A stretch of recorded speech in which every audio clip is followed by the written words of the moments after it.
ADCC Champion, multiple-time IBJJF World Champion, Mackenzie Dern. Yeah. And right now, we just need to give a quick shout-out to two of our sponsors. Train, Dominate, and Rise. For high-quality, comfortable, affordable, and sleek jiu-jitsu kimonos, rash guards, and lifestyle apparel, choose Reign Unlimited. Order your kimonos, rash guards, and apparel today at reignunlimited.com. REIGNUNLIMITED.com. Our second sponsor is Details. Details is a jiu-jitsu athletic apparel company that develops top-of-the-line gear exclusively designed for women who train by women who train. If you're a woman who rolls and you're looking for the perfect rash guard, definitely check out Details at detailsclothing.com. It's spelled DETALES clothing.com. Just a quick notes on Mackenzie. 2015 has been a huge year for her. A few of her major highlights includes 2 victories over BJJ legend Michelle Nicolini at both the ADCCs and IBJJF World Championships, and also beating Gabby Garcia en route to winning the openweight gold at the Abu Dhabi World Pro. The other day, she announced that she'll be transitioning from BJJ to MMA. But before she does, she'll be competing next weekend in Long Beach, California at the IBJJF NoGi Worlds. Again, thank you for joining us, Mackenzie. I know you've been really busy lately with both seminars and training. How are you doing today? I'm doing good. Thanks for having me here. I'm really excited. This is actually like my first interview after the whole MMA transitioning thing, so I'm excited. Yeah, thanks for granting it to us. Just to start off, what was your motivation in moving from BJJ to MMA? Well, I mean, I guess the first thing I should say is like I'm definitely still going to be doing jiu-jitsu, you know. I still have the whole first 6 months of 2016 planned to compete, you know, Europeans, Pan Ams, Brazilian Nationals, Worlds in Abu Dhabi.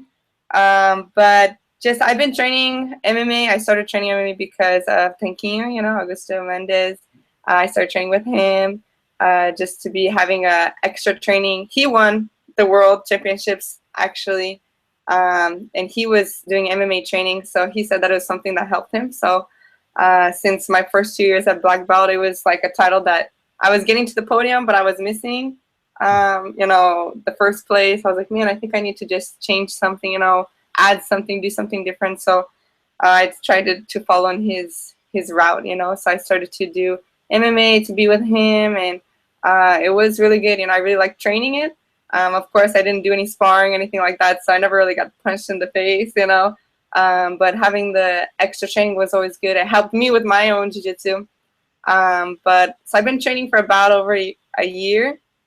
And I was always thinking about, okay, I think maybe once I kind of accomplish what I want to accomplish in jiu-jitsu, I think that's the route I'm going to go. You know, I'm 22 years old, and I'm always looking for like new challenges. So it was something that was always in the back of my mind. And I think that officially, you know, we decided, me and like my coach, John Crouch, we decided that like we're going to like take this plunge into it.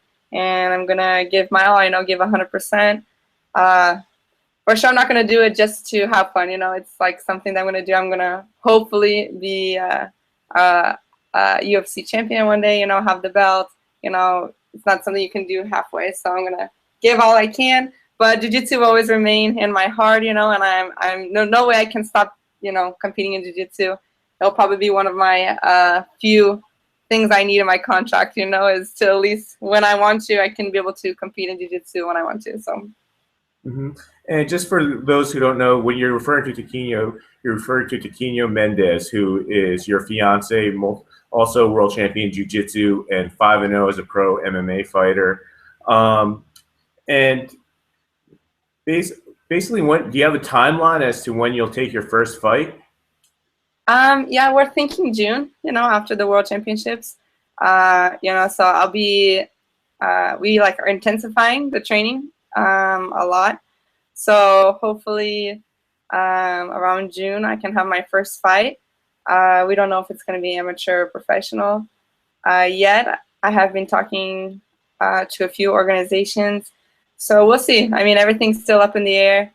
It's still like really new. It just happened, you know what I mean? Like was just announced. So we'll see what it brings to the table. And some of your peers in jiu-jitsu that have transitioned over to MMA, Orlando Sanchez, who was just on our show and spoke to us, your former rival Gabby Garcia, Andre Galvao, and even Kron Gracie, they've gotten big offers from Japan. Have you spoken to promoters in Japan who, for organizations such as Ryzen, about competing sooner rather than later and jumping straight to the pros? Yeah, definitely. Like Japan and the US. So there's definitely a lot of, I feel kind of like I'm in the middle and there's all these different organizations, you know, and thankfully I have like, you know, John Crouch to help me try to figure out what's the best step for me, you know, because it's just so many different things. All of them kind of have different motives, you know. Of course, every organization is going to want the best for them, you know. But in the end of the day, I have to think about what's going to be the best route for me. So yeah, definitely like Japan. I actually talked to one of the organizers in Japan at the ADCC. You know, he wanted me to fight in December, and I was like, okay, that's a little too soon. You know, I still have a couple more things, and I want to get my training. You know, I need to get my hands at least try to get my hands as good as my jiu-jitsu. You know, that's the goal. And how difficult has it been to transition from being a grappler just about all your life to working on striking? Have you picked it up naturally since you're a good athlete, or do you still need to work out a little bit more? Do you think you could be passable for a regional MMA show right now? Definitely right now, no. I mean, I could, you know, I definitely am confident in my jiu-jitsu against a lot of the MMA fighters, you know, at the 115 division. That's the division I will be fighting at. I'm definitely confident in my jiu-jitsu, but standing up wise, you know, for sure I'm getting it really easy, you know, like it's coming to me pretty naturally. Like I said, I've been doing it for a little bit over a year, you know, so now that I'm just intensifying, you know, it's fun. You know, I've always been an athlete my whole life, you know, so it's something I'm catching on really quickly, and I'm just really dedicated, you know, so I'm giving it my all, you know. We're doing like privates, just stand up, you know, just to really kind of, when I get on the MMA scene, that the girls can respect my stand up too as much as my ground. So that's the goal. And also, what's been the most difficult part about learning to stand up? Because in a limited experience I've had, my footwork is still awful, and also just keeping my hands up, which I didn't have to account for in jiu-jitsu. Have you run into any of those issues at all? I know you said you haven't sparred too much, but how's the footwork and how's the defense coming along? I think those things are all like going pretty good. I think my biggest problem is just like when I tend to push, like punch and stuff, I tend to like want to get closer and closer and closer, you know? So I think the biggest thing is keeping the distance sometimes and like controlling myself to not always want to get too close to the person, you know. I'm like punching, going in, you know. It's the natural, you know, as a jiu-jitsu fighter, we want to make contact, like, you know, grapple, go to the ground and stuff like that, you know. So getting comfortable, like, okay, punching, getting in and getting out, you know, not always having to be so, you know, inside and getting punched and stuff like that. I think that's my biggest issue with doing it. And of course the cardio, you know, the cardio is so much different. Just even the warm-ups for MMA, I get so much more tired than doing my warm-ups for jiu-jitsu, you know, so I'm definitely going to try to work on that. How's the wrestling game? Because you are a world-class grappler, but in many cases, especially in the female divisions, from what I've seen, it's a lot of guard pulling. Yeah. Have you been working on your wrestling with Benson Henderson, or any of the other great wrestlers at the lab? Yeah, for sure. Like, you know, the MMA lab. I also have like at my dad's gym, in the jiu-jitsu gym, we have a brown belt, but he's a really, really good wrestler. He's been helping us out a lot, you know. So I have so much support from around me, from my dad's gym, Megaton, you know, from the lab, helping with my wrestling. I was trying to work a lot on my wrestling for the ADCC, and I was able to continue it for the World's NoGi. So my wrestling is getting a lot better. I'm really excited. Even just the other day, you know, my friend Lauren Murphy, you know, she's a UFC fighter.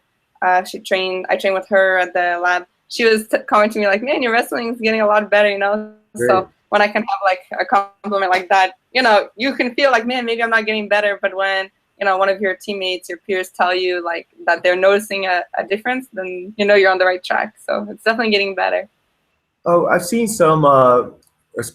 One of them is your fiance Tiquinho, and also some of people I know from the Henzo Gracie team, such as Max Bohannon, who were also high-level jiu-jitsu guys. Do you think they've won their fights just basically with a lot of jiu-jitsu? Take the fight to the ground, either ground and pound them or submit them from the ground fairly quickly. Do you think you could get by on at least your first few fights on a regional scene with just your jiu-jitsu?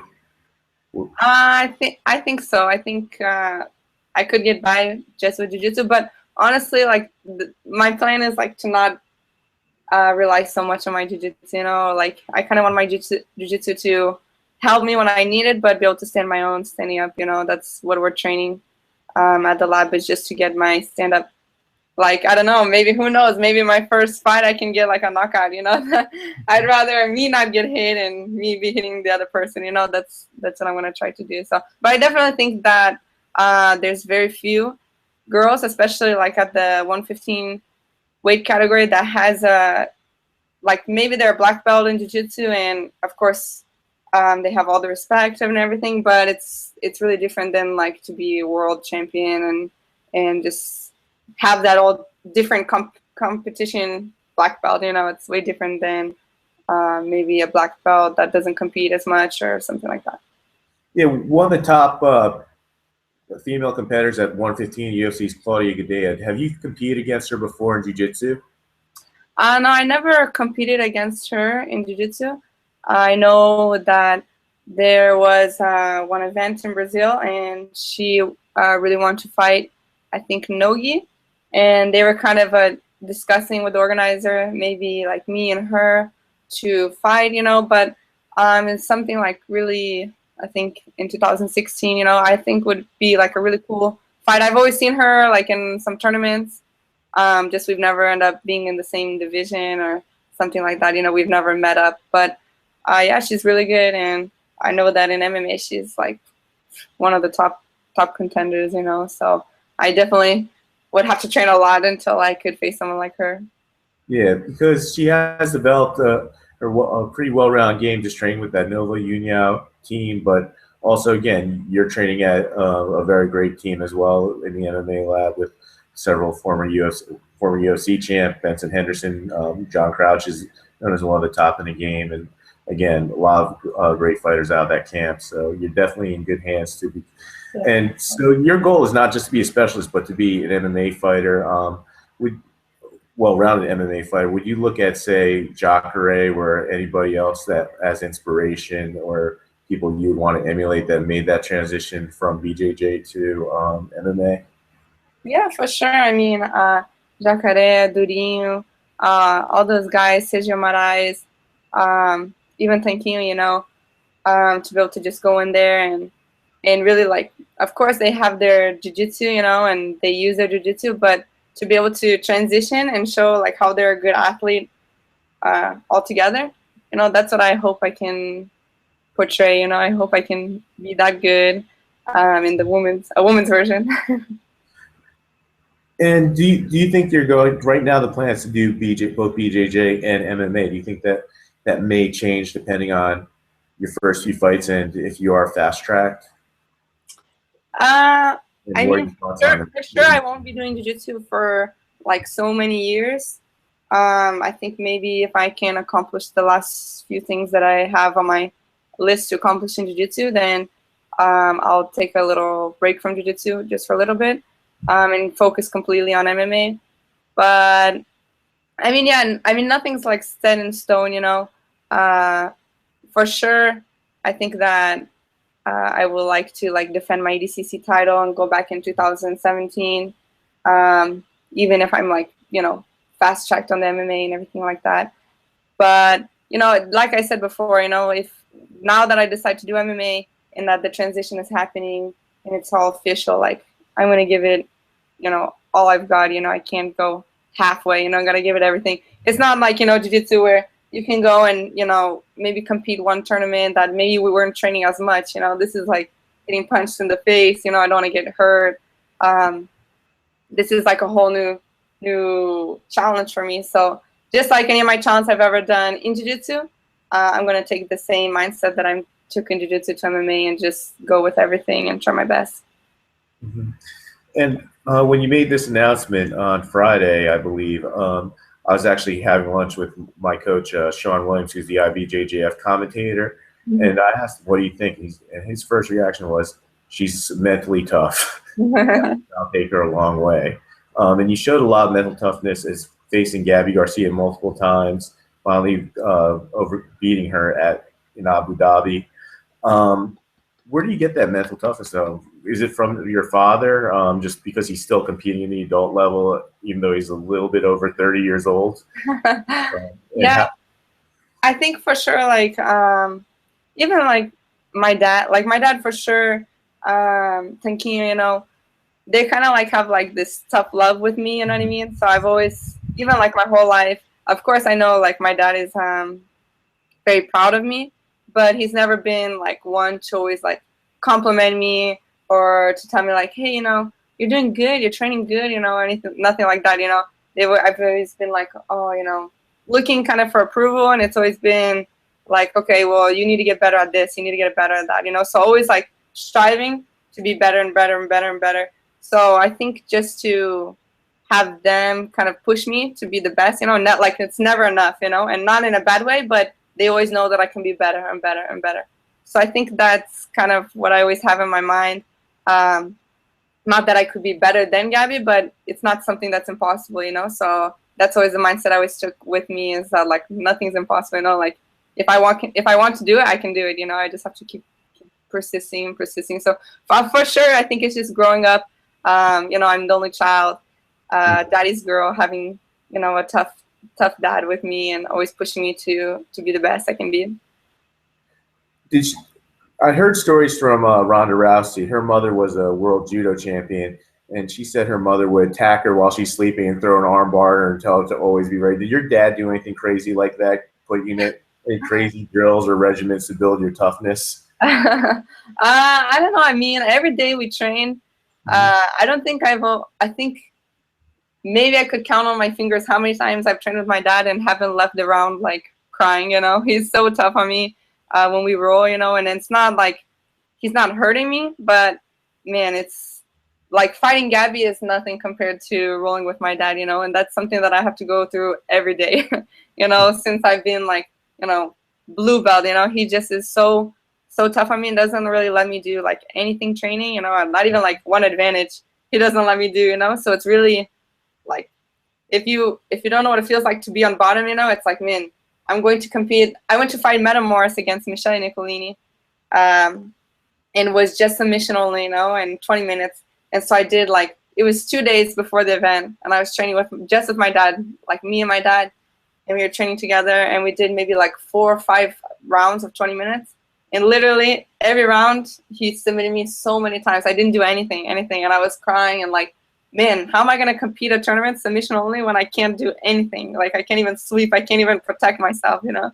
So it's like stuff like that, that it's, you know, for sure nothing that I'm going to encounter in the competition scene against any woman that I'm going to fight is going to be worse than what my dad has put me through, you know? And not in a bad way, but in a good way, you know, to toughen me up. So he's pretty crazy. He's hardcore, you know? Even like the ADCC, I just won. The ADCC was like, I won the World Championships, the World Pro in Abu Dhabi, the ADCC, and I went to ask my dad, I'm like, hey, Dad, you know, like, are you proud of me? He's like, oh, so, you know, you got to get more. I was like, man, you know what I mean?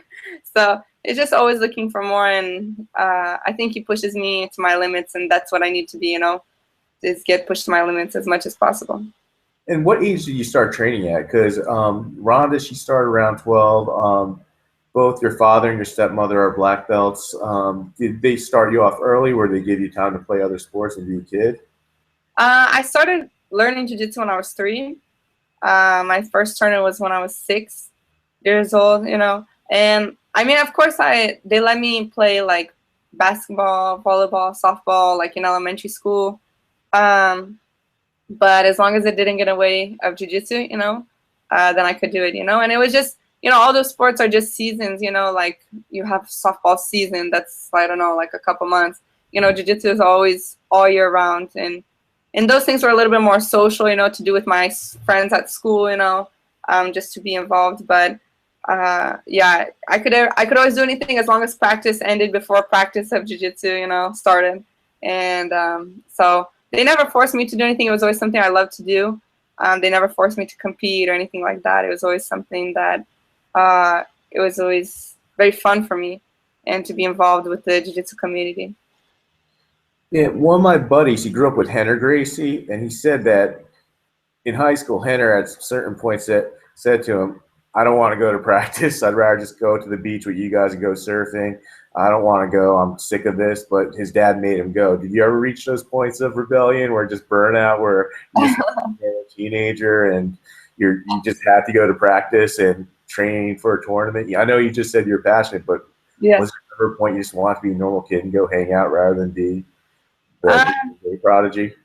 No, I mean, like one time, like as soon as I went to high school, you know, like you kind of, there's parties and stuff like that, you know, and I kind of, like I got in a little bit of trouble with my parents, you know, and so they grounded me, and I actually like couldn't go, they grounded me from jiu-jitsu, you know, and I mean, I was so upset that they did that, you know, like I missed, I think it was the Pan American Championships.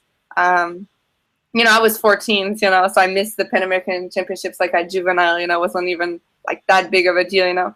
But man, that kind of like, I was gone, I think, for like 3 months from jiu-jitsu, something like that. And it was kind of like they took me away for it, but I feel like that kind of saved me from not being burnt out, you know. It kind of like got my little phase out of the way, you know, and like that showed me like how much that this is what I wanted to do, you know, that little like time away. And I think because they took it away from me before I had the opportunity to say like, no, I don't want to do that anymore, is what kind of helped me to not get burnt out, you know, because I know a lot of kids, you know, kids athletes that are doing sports for their whole life, and then one day they're just like, no, you know, I can't handle it anymore. I don't want to do it. I don't love it anymore, and all these things, you know. So I think them taking it away from me a little bit before I lost the passion for it kind of saved me from not having that whole burnt out feeling. And how long did they ground you for, or take it away from you again? I think it was about 3 months. What? What were Yeah. you doing during that time? Were you grounded, or were you just going out and being a normal kid? Or I mean, actually, I would go to training, you know, but I just couldn't train. I couldn't go to the tournament, you know. I wasn't able to go even like to California and stuff like that. It was. I mean, it's funny, you know, for like a jiu-jitsu family, our grounding wasn't like take away your cell phone, you know. The grounding was like, hey, you can't go to jiu-jitsu, you know. And that was like, I thought that I would be okay, but it really was really hard on me, you know. I was like, man, I didn't even want to go hang out with my friends, you know what I mean? I was like, man, I should be at training right now, you know. I like my other teammates that were the same age as me, I felt like they were, you know, going to get way better, you know, and I was going to be missing out on some new, you know what I mean, new positions, or getting like, man, I'm missing this part, you know. Now they're going to be that much better than me, you know. All my opponents are going to be that much better than me, you know what I mean? So it was like, I'm really competitive, you know, and that was like kind of this competitive drive that I always had inside of me. So, I mean, they knew me, so they knew what would make me straighten out. So I was saved like right as my freshman year, you know. So I'm really happy. nice. And our last guest 2 weeks ago was Amanda Levy. She's an 18-year-old purple belt. She just won double gold at NoGi Pans last month. She told me that she and her parents decided she could skip college to train full-time with the Ricardo Almeida team and transition to MMA. Did you skip college as well, or did you also go to school and train at the same time? No, I didn't go to college. I actually graduated high school early, you know, just to be able to train more. Or actually not even necessarily train more, it's just I was missing a lot of school because of training. So I had to, you know, really buckle down on all my classes and credits and get them all done to be able to graduate earlier, to not cause any problems with school-wise. But I don't know, it's just college, I think, is something that will always be there, you know, when I decide if one day, I'm really interested in nutrition. I always thought like maybe one day if I decide to go to college, I would do nutrition and maybe work with jiu-jitsu athletes and MMA athletes and all that stuff. But, you know, it's something that will always be there, and this is like my passion. You know, I was traveling around the world. I don't know like a lot of 22-year-olds that has had the opportunities to meet as many people that I've been able to meet, and been able to been to so many places. You know, I can't express like how much, you know, jiu-jitsu has brought. Maybe it's not book knowledge, you know, but like world knowledge of like people, you know, and just like world experiences that I've been able to learn from jiu-jitsu. So I think I have like a different type of knowledge. You know, my little brother and sister from my mom's side, they're like 13 and 10, and man, they're so smart. You know, they kind of laugh at me that they know all these smart words that they use in their sentences, and they like make fun of me because I don't use all these fancy words, you know. But you know, I wouldn't change what my choices were. You know, I think that I'm in my prime right now, and I think I can only get better. I really think that I'll be at my best around like 24 or 25, you know. So I think I'm just like going uphill from here. So. Well, I think you made the right decision. You have that, Yeah. what, ADCC trophy in the background, a few world championships, you traveled the world. Not a bad life at 22. You already accomplished what most people hope to accomplish. Like, I just hope to win a regional, like, you know, Cerritos title or something. And you're like ADCC champ, world champ, top of the world right now. So I think you made the right decision. You got to travel. What are your top 3 favorite places to travel to that you've seen on your jiu-jitsu journey? Man, it's crazy. I mean, I love Greece. I love Jordan, and probably Norway. Those are probably like my top 3 that I love the most. You go to the Lost City in Jordan? Yeah, I did. Because I'm going there this summer. Is it really all it's cracked up to be? It's pretty crazy. It's just a good a city carved into a mountain, basically, into like a mountain desert. Or yes, my most. I mean, it's crazy, but what I was the most impressed about, and maybe it's silly, but that they made the hallway to get into the city is really, really narrow between the mount, you know, the mountains. And they did that so if someone was to attack them, you know, they have to, instead of coming in a big army, you know, they'd have to come through this narrow wall. And I just think that that's so smart, you know. I'm like, wow, I wish I would have thought about that, like if I was an army or something. I feel like that's such a smart strategy, you know. So walking through it and just seeing how narrow it is and how high it is, I'm like, man, how did these people, you know, so far back think of something so like intelligent, you know, because it makes so much sense, like to fight, you know, like that. back then, I think basically you could be just cooking dinner one night and see like a band of nomads just charging into your town down the hill. So yeah, what bad must happen? It's like we're moving into this little place here, but no, is it one of those places where pictures don't do it justice? You just have to see it for yourself, 360 view of how, yeah, for sure. how amazing it is. And what do you love about Norway? Was it the Northern Lights? You get to see that, or just I think with the company, you know, I have like really good friends down there. You know, they really took care of me. The food was great. You know, they took me snowboard. I don't like the snow, you know, so for them to get me to love a place that has so much snow in it, man, they like really took good care of me. You know, they took me snowboarding. I went like on a little kind of like go-kart thing in the snow. Just it's such a beautiful country. I loved it so much. Mm-hmm. And what's the best dish you've had while on your road? I know you're probably cutting weight, but you also get the post-tournament victory meals. What's the best victory meal you've had and around your travels around the world? Man, and it's too many. I think that my favorite meal will always have to be back to Brazil. You know, after the ADCC, we had like we have a thing called rodízio de pizza.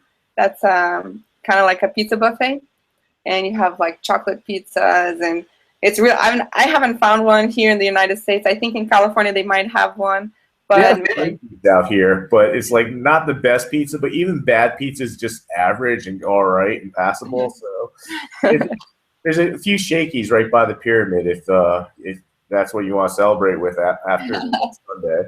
Yeah, so I mean, just the food, you know, back in Brazil, to be able to eat that after the ADCC, you know, I've been like from January all the way. Usually it's January until May, you know, doing a diet, but since we had the ADCC, it was like January until, you know, late August doing a diet, a pretty strict diet, you know. So it was so good to be able to celebrate, you know, my third world title in 1 year, you know, with like Brazilian food and the pizza, and churrascaria and, all this meats and stuff like that. So I think I always go back to that comfort food that I love so much.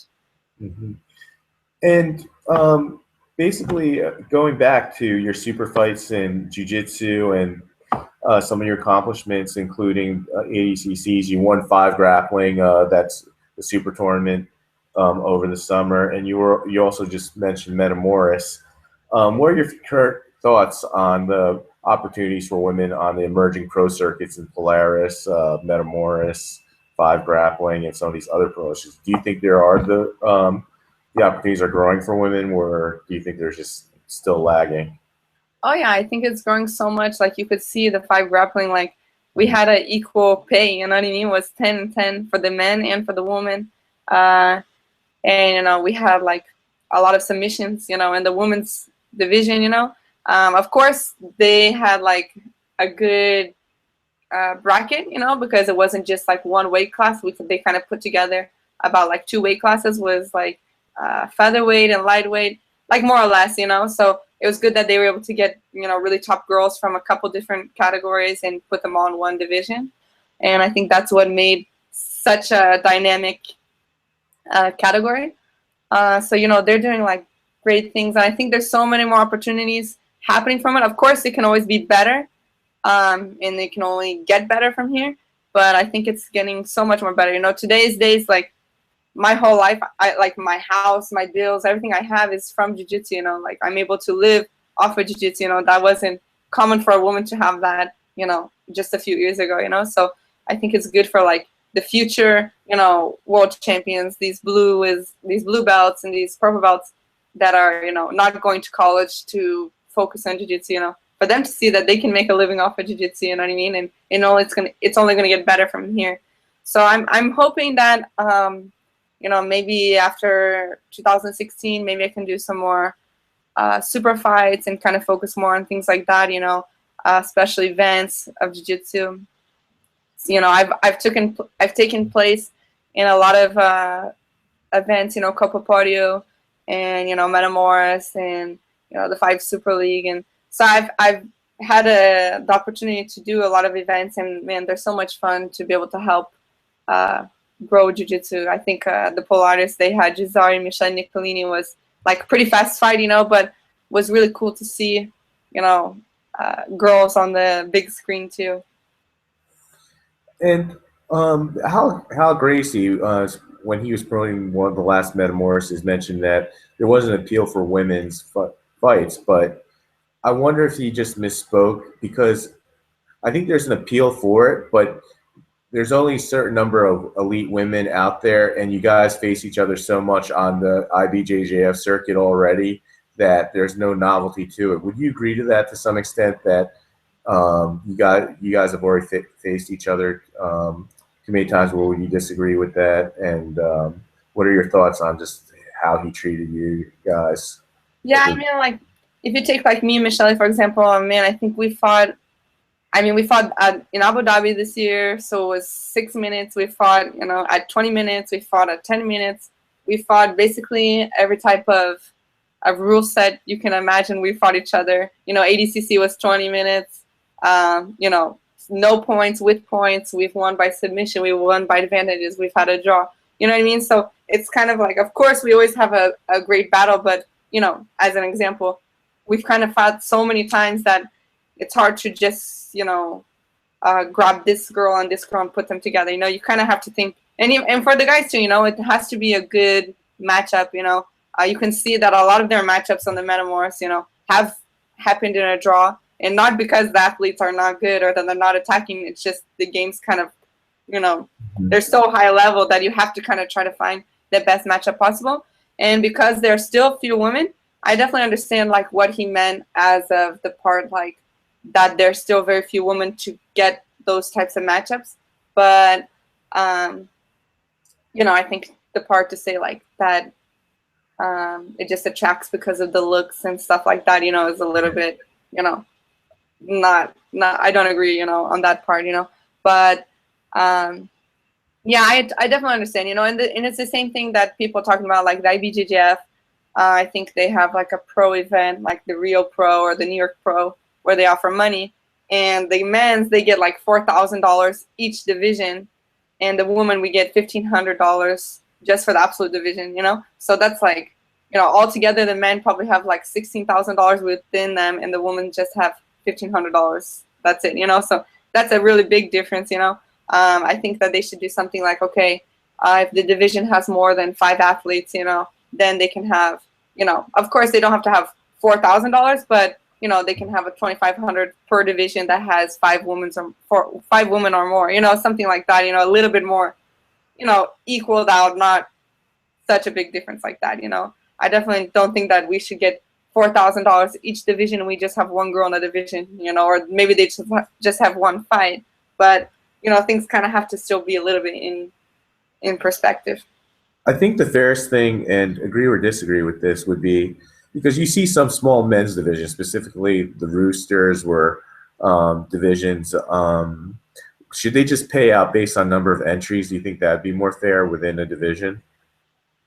I think like they should have a specific number that they're gonna put, you know, okay, like every division will be this amount. But yeah, I definitely think that they should put, you know, okay, only if there's this a number of athletes competing, you know, then like the money is valid, you know. I think that will like force people to want to compete, you know, in my opinion. Yeah.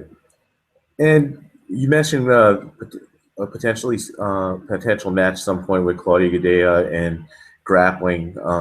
Is there any other female out there that you haven't faced yet that you think would be a compelling matchup for a super fight, whether it be from MMA or from jiu-jitsu, that you'd like to take on? I think like Jazari. A lot of people, you know, on Twitter and Facebook and Instagram, they're always commenting, you know, like, hey, Mackenzie and Jazari would be a great matchup, you know. And for sure, I mean, I really like her as an athlete and as a person, you know. We're actually going to be doing a camp together in France in June, you know, so a women's camp. So she's someone that I really like, and I like her style, you know. I think that our styles are kind of similar, as in that they're very aggressive. And I think for sure that people would love to see that fight. You know, I think we could do a really good show for the public in jiu-jitsu. Yeah, you guys have both had great 2015s, and it's Gazari Matuda you're referring to, the 2014 IBJJF World Champion, and she just beat Michelle Nicolini at the recent Polaris event in a very impressive flying armbar fashion. So that I think would be a match that I think would be very attractive to many fans. Has any promoter brought that up to you, whether it be Polaris or Metamoris or any other regional promoter as a potential? Yes, Polaris did talk to me about it, but we couldn't come like to a payment agreement, like money-wise. But you know, I'm still like in hopes that maybe someone can make it happen, you know. So we'll see. What do you think about the money situation? Is it you just know what the other competitors are getting and where you should be at, or is it just you're not even paying enough to cover your training camp and travel? How do you know what the fair market value is? And has it already been set by what 5 Grappling paid you for the tournament? No, I mean like, I think just me and with Halleck and like Gabby, we had a disagreement too about money, and that was before the 5 Grappling was like maybe 1 or 2 weeks before the World Championships, you know. But I think just you know, I think because of I have Tanquinho, you know, and I know a lot of men, so I don't really base too much on what the guys are making or even what people say that they're making, because you know, promoters always say that they're paying less, you know, and then the athletes always say that they're getting more than what they're getting, you know. So I really don't know who's getting what, you know. But I kind of just, you know, have my opinion of like what I think that you know, my image is worth right now, and what I need to have like a successful training, you know what I mean? So for example, like the Metamoris, if I was to have like, let's say 1 month, 2 months in a training, as a training camp for an event,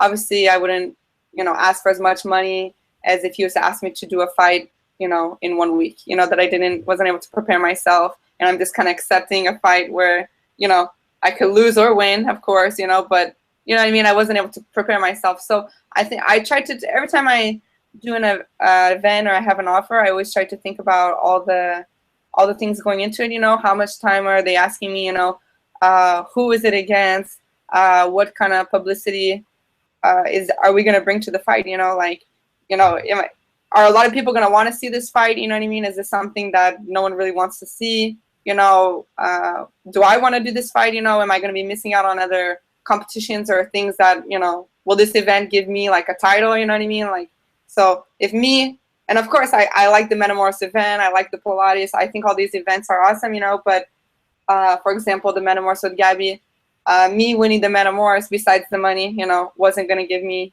a title, you know what I mean? So it really had to be worth it money-wise for me to fight against Gabby, like with 1 week, less than a week notice, like 3 days notice, you know what I mean? So I kind of didn't want to take the risk, you know. I mean, I would if it was worth it, you know. For me, a world title is worth more than money sometimes, you know. So, you know, he was offering a good amount of money, you know. It just wasn't how much I wanted to potentially, you know, if I was to get injured or something, take me out from winning my first world title at the black belt, you know. And maybe for some people, you know, the IBJJF doesn't get money, but man, from all the seminars and everything that I've gotten from being a world champion, just all the prestige of having a black belt IBJJF world title, I wouldn't take back like my decision, you know. Yeah, and you know, just from my own take, and I think if you look at the people, you look at your social media following, you're definitely marketable. You're definitely someone people want to see, and we, you know, definitely know what your market value is, and you should stick to it. Definitely. I just kind of think that, like, I just think that, like me and Gabby, for example, you know, or Jazari or even Michelle, you know, I think that we're kind of at a, you know, we're at a really good point in women's jiu-jitsu. You know, we're kind of like really, everyone wants to see our fights, and, you know, we're showing really good jiu-jitsu. So I think we're at the position where if we want women's jiu-jitsu to gain value, we have to put our value up, you know, because if us who are at the top, you know, are accepting something for like very little, then how are brand new black belts that are trying to gain money, you know, and, you know, have their value be higher, going to ask for money, you know what I mean? So if we're asking for a little, then maybe a brand new, you know, first year black belt will only be able to ask for very, very little, you know? So I think, you know, since we have the power and, you know, we have the opportunity to raise our value, that's what we need to do, you know, to, you know, set the value higher for all the other future people coming to the black belt and going to get their own opportunities too. That sounds great, and definitely a very, very great point, Mackenzie. And I want to make sure, I told you we'd only be 45 minutes. We've got 43 minutes. Does that go fast for you? Yeah, it went fast. Yeah. No, great. We really appreciate the time. We really appreciate everything you've done for the sport. And 2015 has been a great year for you. Just a few closing points. You're booked basically every weekend for seminars. You put on one in Ohio this weekend.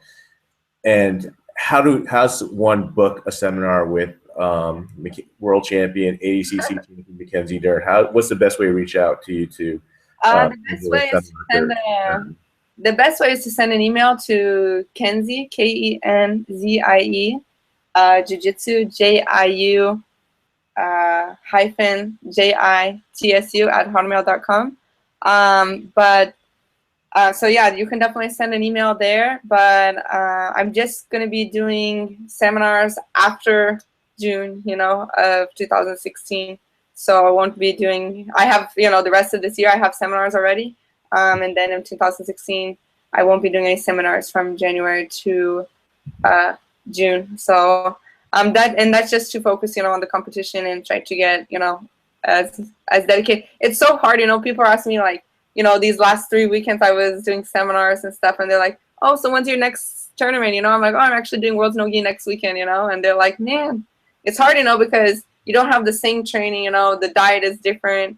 It's a different routine. Of course, I love doing seminars, but, you know, you get tired. You know, your weekends that I'm doing seminars is really the rest time that you're supposed to have as a competitor, you know, when you're training all week, you know, and all this stuff, you know. The plane doesn't help, you know what I mean, just to be like, you know, all crooked and everything. So since I'm gonna try to accomplish a lot of things in the beginning of the year, I'm just gonna hold off the seminars like I did in 2015. But yeah, definitely send email there, and you know, we can start to schedule as soon as possible anything that people want.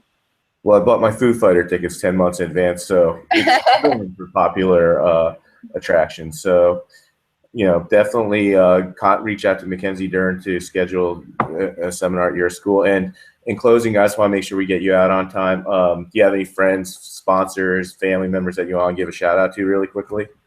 Yeah, I mean, thanks to my family, my friends, my sponsor, Ward Tribe, 5 Grappling, Kill Cliff, Studio 540.